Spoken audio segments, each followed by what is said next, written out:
Pang-10 araw na namin sa kalsada gamit ang bisikleta para ikutin ang norteng bahagi ng ating bansa. Akalain mo yun, 9 na araw na pala ang nakakalipas nung umalis ako sa bayang ko sa Calamba, Laguna. At sa 9 na araw na yon, narating ko na ang probinsya ng Bulacan, Nueva Ecija, Aurora, Quirino, Isabela, Cagayan hanggang marating namin ang bayan ng Bacara sa Ilocos Norte. At sa pang-10 araw namin sa kalsada, tatapusin na namin ang aming pag-iikot sa lalawigan ng Ilocos Norte para mapuntahan ang pang-8 probinsya sa aming ruta, ang probinsya ng Ilocos Sur.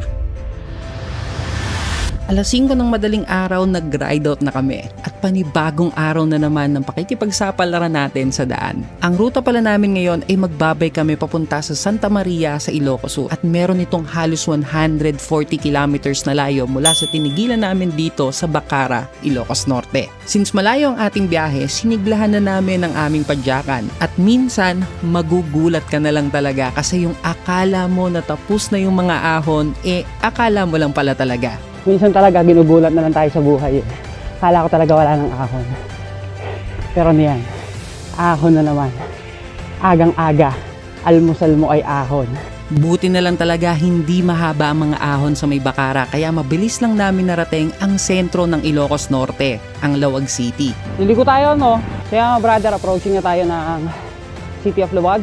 Dito sentro nila. Tumigil lang kami dito para makapagpahinga ng sandali at kumuha ng mga larawan at pagkatapos nun, balik padyakan na. At bilang isang siklista or kahit siguro motorista, ang Welcome Arc talaga ang isa sa pinaka-inaabangan namin sa isang lalawigan o bayan. Kaya kada may arko talagang tumitigil kami para makapagpakuha ng larawan. Mabilisan lang. Ngayon dapat yung one shot ganun, pak!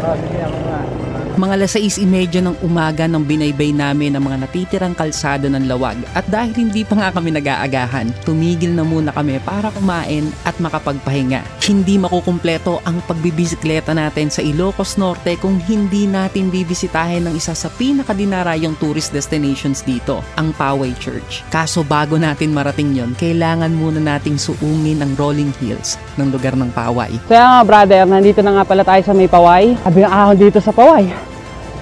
Sakit sa hita.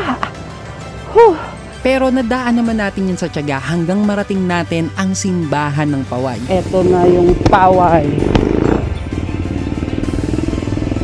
Isa nga pala ang Poway Church sa mga lumang simbahan sa Pilipinas na tinayo pa noong 1710. Kaya isa talaga to sa mga dinarayo dito sa Ilocos Norte. Matapos namin magpa-picture sa Poway Church, balik na ulit tayo sa padyakan at malayo-layo pa ang ating babaybayin papunta ng Ilocos Sur. Sinuyod namin ang mga natitirang bayan ng Ilocos Norte, ang Corimao, Pinili, at Badok. Chill-chill na lang ang padyakan namin dito. Maganda kasi ang kalsada kaya napakasarap padyakan. May mga ahon pero kayang-kaya naman.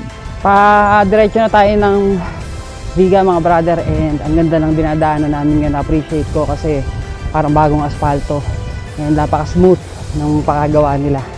Ang daling padyakan. Mag-aalas 10 ng umaga nang natanaw ko ang arko ng Ilocos Norte at ang ibig sabihin nun, patawid na ako ng bagong lalawigan. Excited na rin ako dahil matapos ang 10 araw namin sa kalsada ay mararating na rin namin ang pang-8 probinsya sa aming pag-iikot sa norteng bahagi ng ating bansa, ang Ilocos Sur. Syempre, hindi ko na rin pinalampas ang pagkakataon na magpakuha ng litrato dito. Resibo na nakarating ako sa probinsya ng Ilocos Norte gamit ang bisikleta.